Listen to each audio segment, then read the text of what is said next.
Israel was limping between two opinions. King Ahab had married Jezebel, a woman who brought Baal worship into the heart of Israel. The altars of Yahweh were torn down, prophets were hunted, and now, after years of drought, the people were desperate, confused, and divided.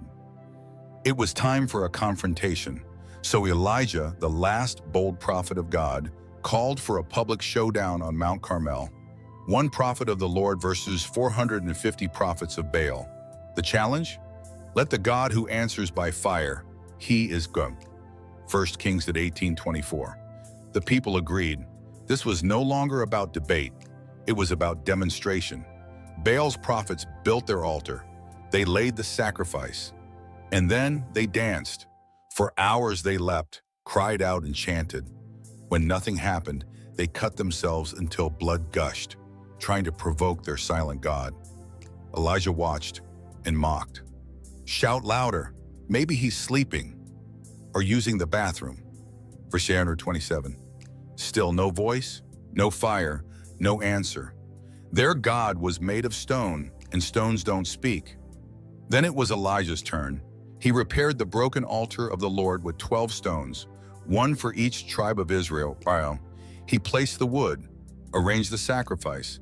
Then, to make it undeniable, he did something shocking. He soaked the altar with water 3 times. Buckets poured until the trench around it overflowed. He wasn't trying to help God. He was making it humanly impossible. And then, he simply prayed, "Let it be known today that you are God in Israel. Answer me, Lord, so these people will know that you are turning their hearts back again." Ezekiel 36:37. And then it happened. Suddenly a fireball fell from heaven. It didn't just burn the sacrifice. It consumed the wood, it scorched the stones, it licked up the water. It turned the altar into a crater of ash. The people fell on their faces shouting at them, "More dead."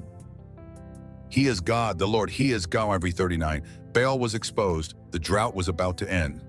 But more importantly, God had made himself unmistakably known. This wasn't just about fire, it was about faith. Israel had forgotten who their God was. They had followed spectacle and political power. But Elijah reminded them that truth isn't decided by numbers, volume, or rituals. It's decided by who answers. God doesn't need hype or theatrics. He answers sincere prayer with unmistakable power, in his timing, in his way. Sometimes you'll be outnumbered. Sometimes your faith will feel foolish in a world chasing idols. But truth doesn't need to be popular. It just needs to be lit by heaven. Elijah